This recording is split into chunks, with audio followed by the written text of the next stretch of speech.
Hello everyone! Nagluto ako ng shrimp tempura. Yan. Nagpakulo muna ako ng mantika.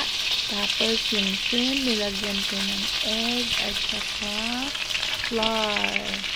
Yan. Prinito ko siya. Masyadong mamantika, guys. Yan. Kakain tayo ngayon ng shrimp tempura. Andito lang naman ako sa bahay, kaya hindi ako nagmamadali. Gawin lahat kung anong gusto. Wala namang ibang ginagawa. Kakain na tayo, guys! Nag-bake nga din pala ko ng patatas at ang aking inumin. Taran! My favorite beer. Ayan.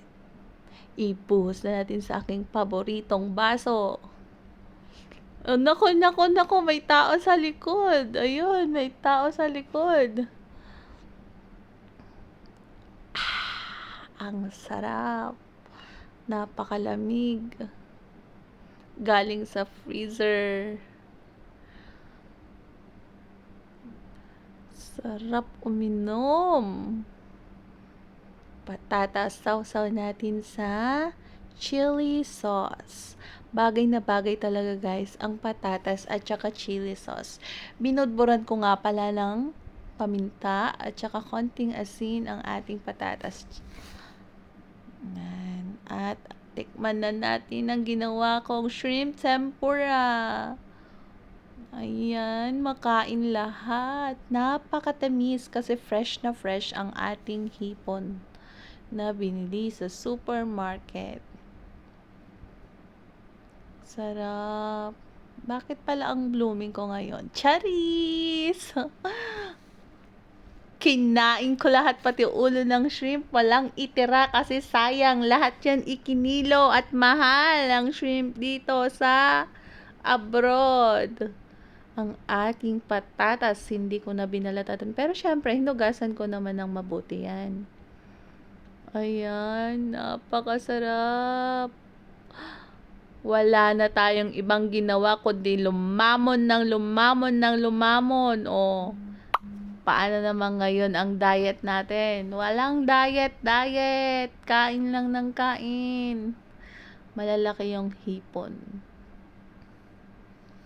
Subo pa more. Mamaya, sayaw-sayaw na yan kapag nasarapan. Oh, sabi ko sa inyo di ba?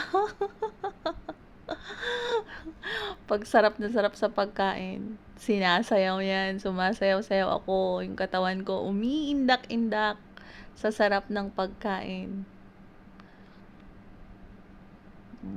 Napakasarap ng aking ginawa. Asin lang naman nilagay ko doon, tsaka konting butter. Unsalted butter. Tcharan! Yung patatas, sumabay din ako nagluto ng loaf bread. Habang niluluto ko yung patatas para isahang salang na lang at hindi sayang ang ating kuryente kasi kokonti lang naman yung patatas na niluto ko. Sinabay ko na yung loaf bread na ginawa ko at napaka-smooth din nun.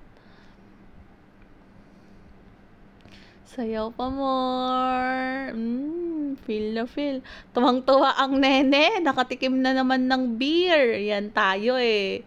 Ayan tayo eh. Kapag nakakatikim ng beer talaga. Delicads. Parang gustong, sige pa, kain pa ng kain at gusto pang isa pa. Ganun, pag naubos yung isa. Ayan. Hindi ko na pala inubos, guys, ang aking pagkain kasi nga may bisitang dumating. Isa na nga lang. Ay, inubos ko pala.